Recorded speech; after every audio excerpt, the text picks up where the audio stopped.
If you're an introvert in tech, you know this feeling.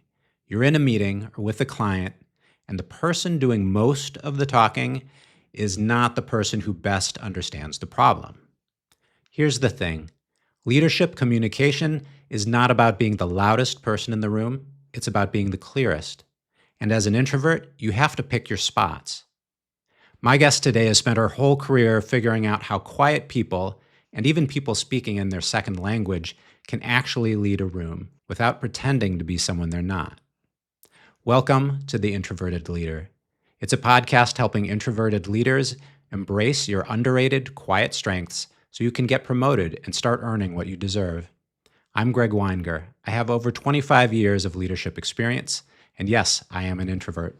My guest today is Kacie Bail. She's a career and communications coach. She spent a decade in IT consulting at Accenture and Appian, and then moved to Chile and had to relearn how to speak up all over again in Spanish. Let's get into it.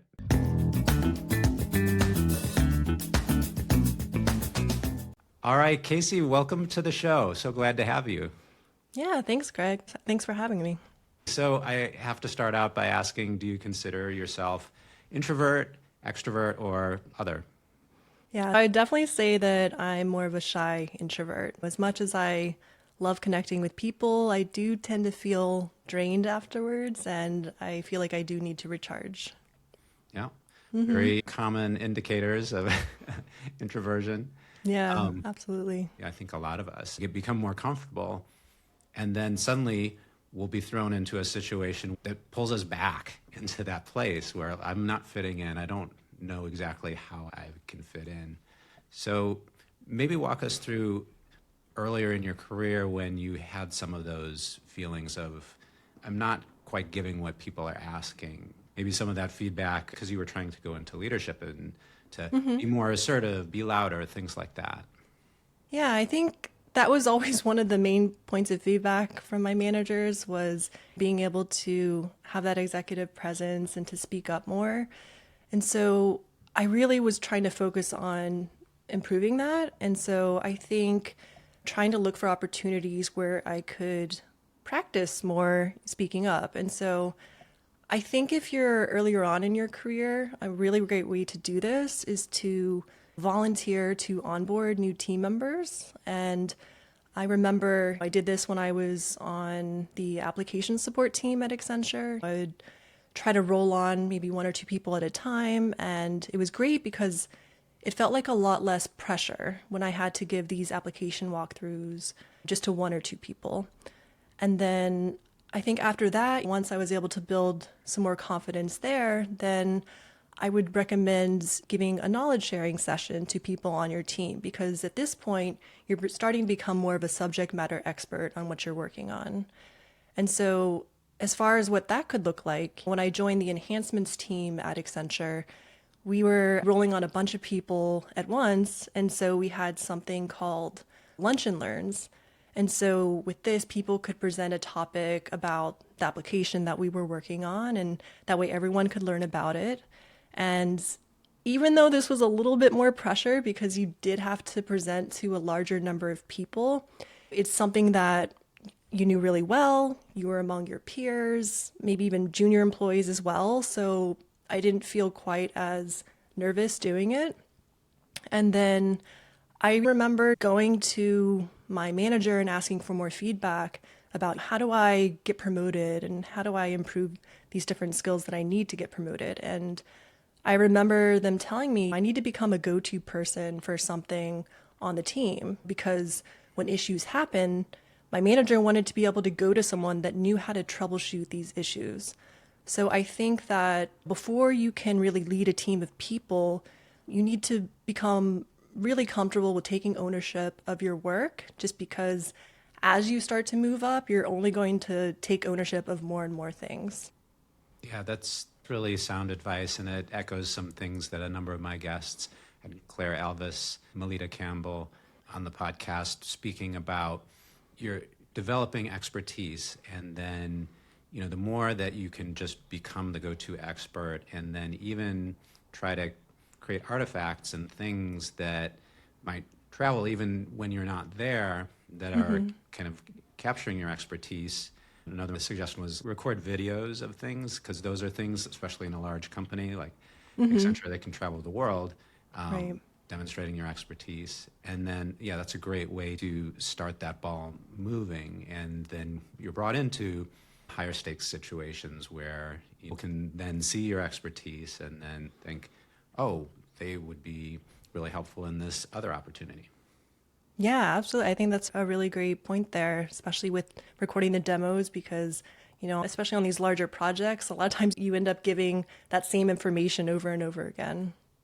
Yeah, nice. So from there, you started looking outward for these other opportunities. What are some examples of how you start to move from there once you've kind of established this reputation for being the go-to person in one subject area? So once you start to become that go-to person, then I would start to look for different opportunities where you can informally lead. So I know this can kind of depend on the type of company you're at, but based on my experience at Accenture, they had different committees that you could join. So things like the communications committee or a charity committee. And so if your company doesn't have these things, then another option could be to join a business or employee resource group if those are available. And so I think for me, joining a committee was a really great opportunity because I was able to meet people on different projects and I could get experience leading some small initiatives that would help to add to the culture of the accounts and help shape it. One of the committees that I helped lead was the charity committee. And in that, I got the opportunity to lead a team of 5 analysts. And so even though it wasn't project work, I still got experience leading meetings, delegating tasks, speaking to senior leadership because sometimes the executives would help out with the events. So I think that getting involved in a group outside of your project can be a really good stepping stone for becoming a lead of your own project. However, I do realize that sometimes people may not have the time to get involved with those types of committees. So you absolutely can look for more informal ways to lead on your own project. So for example, when I was on the app support team, I asked my lead if I could facilitate the ticket status meeting. And then when that went well, that just became one of my permanent duties on the team. Yeah, leading meetings is such a great opportunity to develop your leadership skills, especially as a junior rising up. It's kind of a great fit for an introvert because it gives you a role. And then I can't be quiet because I have to lead and I have to make sure everyone has a chance to speak. And there's a set of duties that you take on, but those are developing a set of skills which you can then apply when you're not leading the meeting. So it's definitely encouraged on that one. Just a quick thought on maybe smaller environments. You mentioned sometimes bigger companies probably afford a lot of these natural opportunities to where you're working.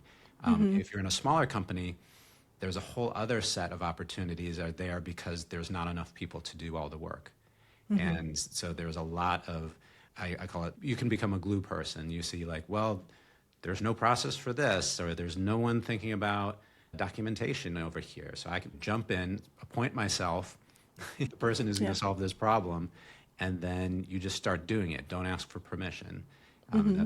I've gravitated to smaller companies because I love those opportunities, and it's just almost endless learning opportunities there. It's like, well, I'm going to solve this thing because no one's doing it, and so then you go research and figure it out. And so I think both totally valid ways of developing these skills. It's just a little bit different based on where you are.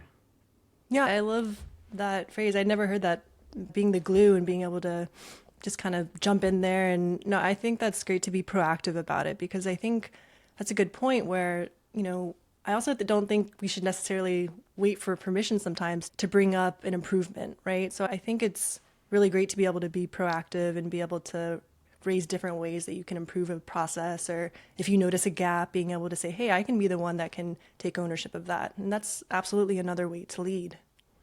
Yeah, and I think that's common whether you're in a large company or small company, and it's kind of tied back to what you were saying. There's that original impetus that you had is like, I'm going to change this. I'm going to learn these things because I have a voice. I have things I want to share.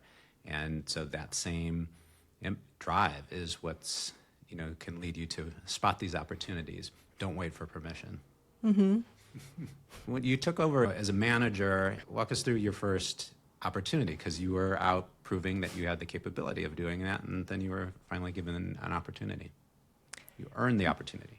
So one of the first projects that I had to lead it was an existing project that I joined. And I would say that also is another challenge when you join an existing team and an existing project. So, in that case, just based on my experience, I would recommend 3 different things to really try and establish your credibility as the manager on the project. And so for me, first, I would try to get up to speed as quickly as you can on the project, and then ask a lot of questions to the person that you may be replacing. So in this case, I was replacing an existing manager, so getting their feedback. And then third, I would say, is just to really get to know your team well. So when I joined, all the team members were already in place. This was a cutover conversion project, just to give you some background. And so I was responsible for coordinating the tasks that were needed to move the client from their legacy system to a new system. And so that could end up involving up to 15 different teams to do that. Software systems. You're replacing someone's existing software that's installed, Right. and cutting them over to a new one. Exactly. So when I joined, I was replacing someone, so I kind of had to take over this, and everyone was already there. So it was a little overwhelming, being the new kid on the block. And so what I did is, as soon as I joined the project, I read up on all the documentation and started to familiarize myself with the current processes and who the main points of contact were on the project. And then made sure to ask a bunch of questions to the person that I was replacing to fill in any gaps after reading the documentation. And then really important was scheduling those one-on-ones with the direct people that were on my team, just to get to know everyone, see how they worked. And I also remember shadowing them as well, just so I could see what they did and understand each piece of the project that they owned. And so I think overall, especially if you're joining a project that already exists, really just stay humble, because you could be joining a project where someone's been on the team for a couple of years before you even joined. So I would talk to them, learn from them, get their perspective on things, and then go from there, adding in your skills and your knowledge. And so I think that's the way that I was able to establish credibility, just really understanding what's going on, see where I can add value, and really putting in the work to add that value. And I think that the team can see that and recognize that. Right. It sounds like you're really respecting the knowledge and experience of the people on the team and making that feel like, okay, you've heard their story, and that you're taking that seriously, making them feel heard. Absolutely. Because it's the truth. I'm coming onto a new project. Before that, I didn't know anything about cutover conversion. So I'm definitely not going in there saying like, okay, you should do this, you should do this, because I don't know what to say. I have to learn it and have to understand what we're currently doing. Are there any gaps there? How can I improve this? So definitely had to be humble joining that project. Yeah, I mean, the last thing you want to do is come in guns blazing with fixed ideas of how it's going to work or how it's going to go. And your introvert tendencies are like, I'm going to gather all the information and really try to understand this deeply before I recommend ways to go. Yeah. So what you did was you met with them, established all that credibility. It's through really demonstrating how much you care about each person, their experience, and respecting that you can kind of build that rapport and establish credibility before you start ripping things apart. Yeah, I like especially what you said with showing them that you care, right? Yeah. I think people really respond differently when you can show that to them, that you care about their opinion, that you want to listen to them, and then you kind of take in their perspectives and decide an approach forward. Yeah, it's not transactional. The secret for that to work is you actually have to care. Yeah. But it helps to be earnest and care about people and want to improve situations. But I trust everyone here listening does, so that'll work for you. Yeah, I feel like that's a foundational thing. Yeah, that's how I only want to work with people who care like that. And, it doesn't always happen. Mostly it does. I think most people you encounter really are earnest and want to do a good job. We just have different ideas about how to go about it sometimes. Yeah, and I think it's not a bad thing. I think that when we have kind of conflicting ideas there, if anything, being able to express those different perspectives can help you even find an even better solution. Yeah, absolutely. All right, so you're progressing along in your career, and then maybe you could tell us a little bit about your work in Chile, where you had some new challenges, as you said. So when I was in Chile, after I got to about an intermediate level of Spanish, I decided to go back into IT consulting. So I started working as a Scrum Master down there. And I do think there were some challenges going back into it. There definitely was a cultural difference that I had to get used to. When I first joined the project, it was really hard for me to gain the trust of our product owner. And so I felt like I wasn't connecting with them for some reason. And it even reached a point where I thought maybe I couldn't go through with the project. But I didn't want to quit. So I really think that the two biggest things that helped me to overcome these challenges were to ask questions and then also to actively listen. I know those things sound pretty simple, but just to give you an example, during some requirements gathering sessions, I believe it was really through the questions that I asked that I was able to start gaining the trust of our client. So things like asking about edge cases or maybe some other technical considerations that they hadn't thought of. And so gradually I could start to see that the client's attitude towards me was changing. And I think that it was by asking relevant and thoughtful questions. It was a really great way to show my expertise to the client. And I think as an introvert, the best part about this is that you're not really in the spotlight as much, right? So when you're asking these questions, the client's the one that's in the spotlight doing most of the talking. And so if you're speaking in your non-native language, it's just a lot easier to be the one asking the questions. I really love that. I mean, it really strikes me as something that is sound advice, even if you're speaking the same language. It really allows the introvert in us to shine. You think, you can synthesize, and then that question demonstrates all of your listening and all of your care, honestly, of what they're saying and the care to get it right. Let's turn to maybe some practical tools that we can share with the audience. You've talked about monthly one-on-ones with team members. What are some of your experiences there? So I think that the monthly one-on-ones have been a really great tool. And so I think that if you are afraid to speak up sometimes and you're worried about saying the wrong thing, the one-on-ones can actually be a really great starting point. So being able to raise things to your manager first to kind of get their feedback before you start to present those ideas or topics to a larger group. And so there's actually a really great example that I had when I was in Chile that kind of shows how this one-on-one really helped the entire team. And so I had a 30 every 30 meeting with my most junior developer, and they were on the shyer side, I could tell, but they did tell me that they didn't quite understand the value of what they were delivering. And when they told me that, it actually made complete sense because at that time, we had only been working on back-end development of our application. So there weren't any screens and things like that. It was just all back-end. And so the team had gotten really involved in how the back-end of the application worked that we kind of just let the most obvious thing escape us, which was, what is the value that we're delivering? And so that feedback from that developer was unbelievably important. And so we asked the product owner to provide a brief explanation of how each work item contributed to the bigger business goals at the start of each development period.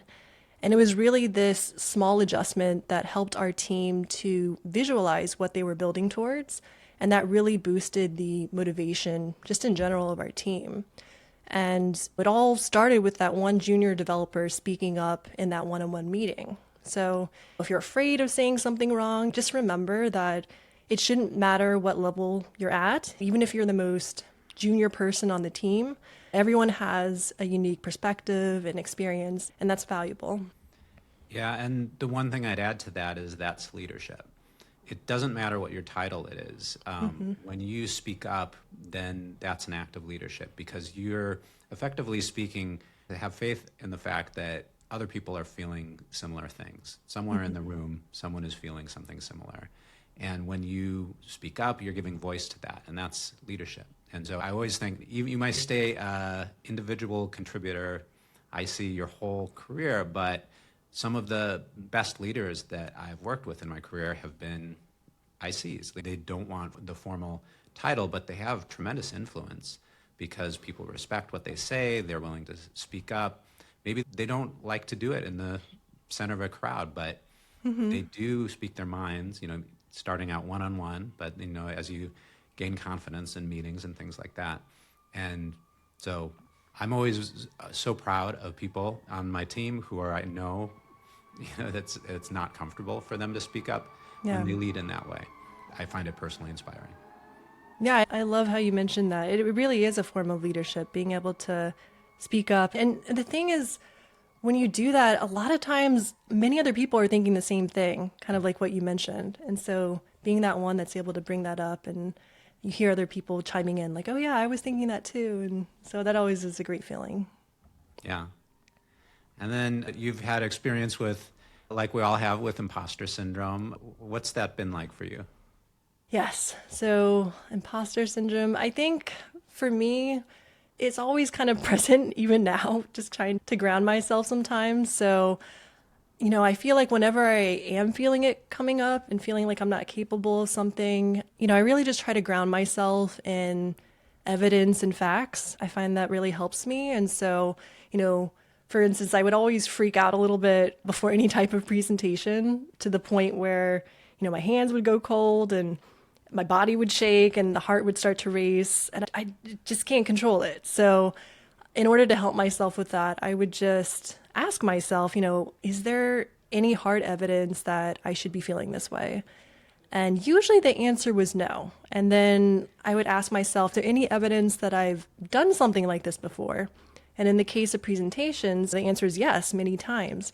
And so I think going down that line of questioning really helps to calm me down and kind of get myself out of my head a bit and start really focusing more on what's real rather than all those worst case scenarios that are going on in my head. Is there evidence I should be feeling this way? Is there a tiger that I'm facing down, or am I being surrounded by an angry crowd of thugs or people with spears or something like that? Yeah. What comes up for you in that question?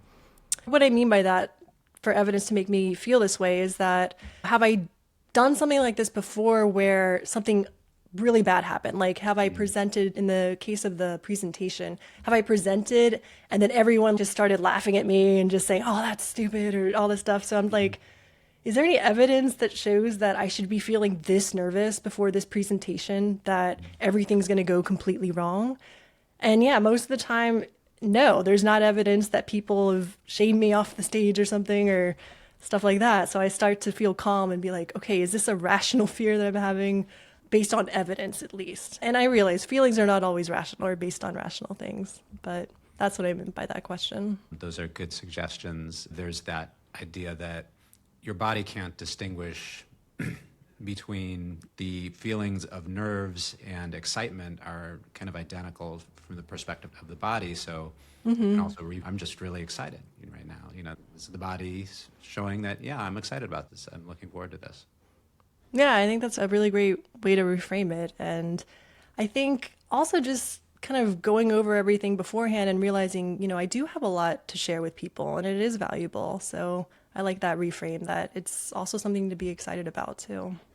Right, and that goes to the heart of the imposter syndrome, is remembering all the things you do well, how qualified you are, and that you don't necessarily know more than other people, but there's value in sharing what you have. And you probably do know more than other people about this specific subject. I think that that's another really great point, kind of going back to with the feedback and having those 30 every 30s. So that actually just reminds me that, having that consistent feedback can really help you to get more of an objective perspective of what's actually going on, right? So I think getting that feedback and, for me, I'm almost like a recovering perfectionist where I think everything, maybe I'm not doing as well as I thought I should be doing. And so it was nice to have that feedback from my team that, things are going okay, or from my manager. And so I can kind of calm myself down that way. And, even if things weren't going as well as I thought, then you still get feedback and you're able to develop a plan to be able to address those things. So it's really a win-win there. Yeah, and if I had one bit of advice for somebody that I wish that I'd really taken to heart early in my career, it was to seek out and embrace feedback. Because I think I was too fragile at the time.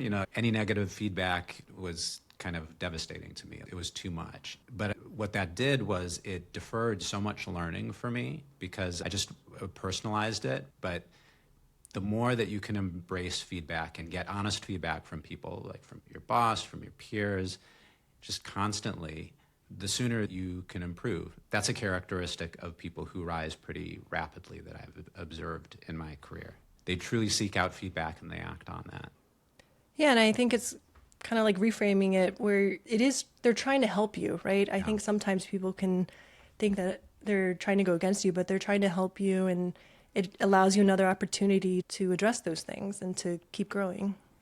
All right. You kind of had quite a progression here in terms of your leadership growth. What's the place you feel like you've gotten to now? Where do you see avenues for growth, and where do you want to take it from here?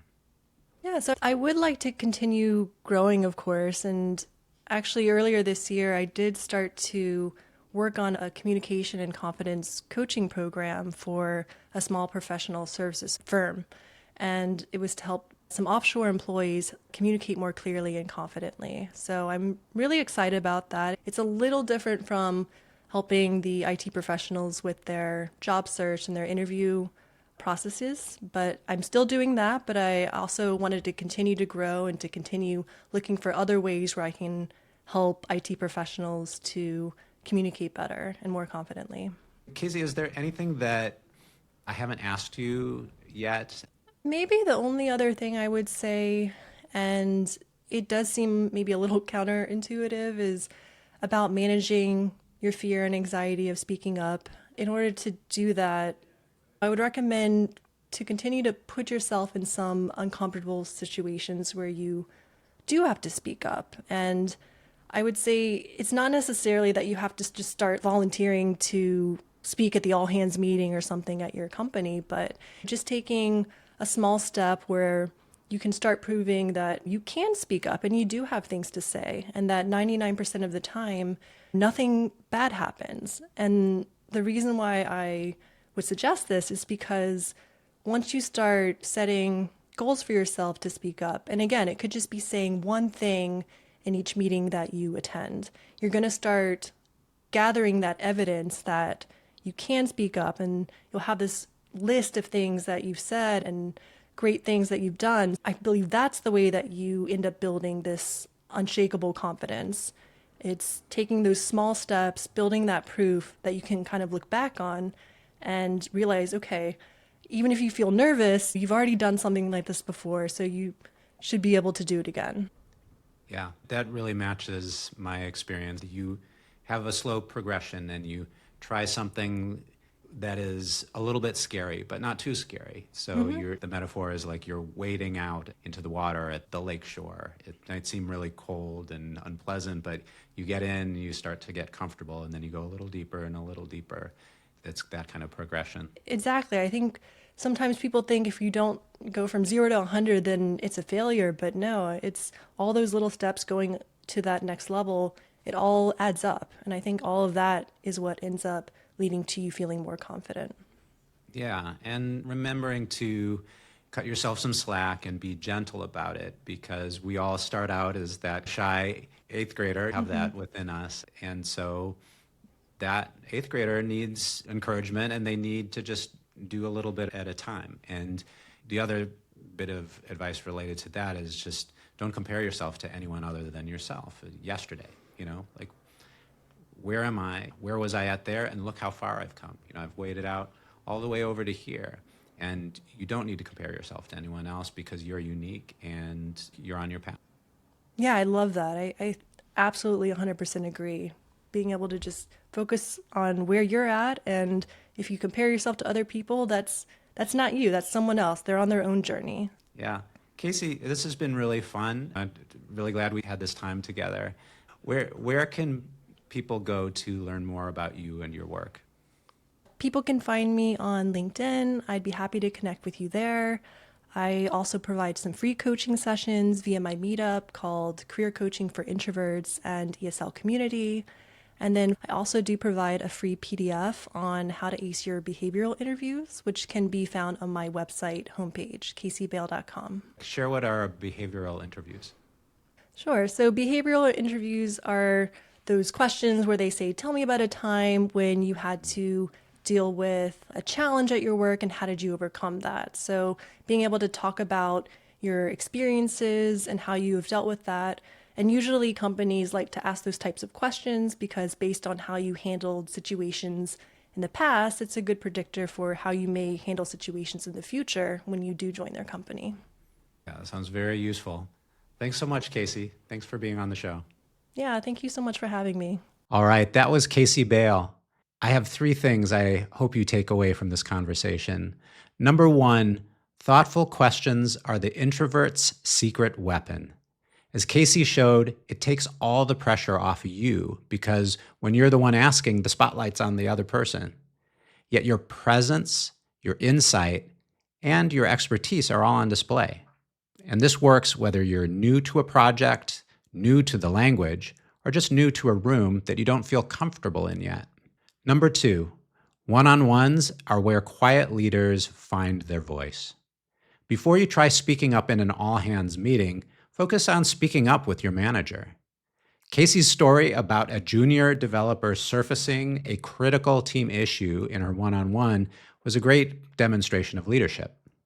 No stage is required, just the courage to speak your mind. And number 3, confidence is built by accumulating evidence of your good performance, 1 rep at a time. Say at least one small thing in the next meeting you attend. Facilitate a recurring meeting. Volunteer to onboard a new team member. Each action like this adds to the proof you can turn to the next time your inner voice starts to tell you, I can't do this. And I loved Kacie's question, is there any evidence I should be feeling this way? And have I done something like this before? This is a tool that you can start using now. If you enjoyed this content, here's one next step. Subscribe wherever you listen to podcasts. It helps more introverted leaders find this content, and you don't have to miss out on the next episode. I'm Greg Weinger. Keep leading with quiet confidence, and I'll see you next time.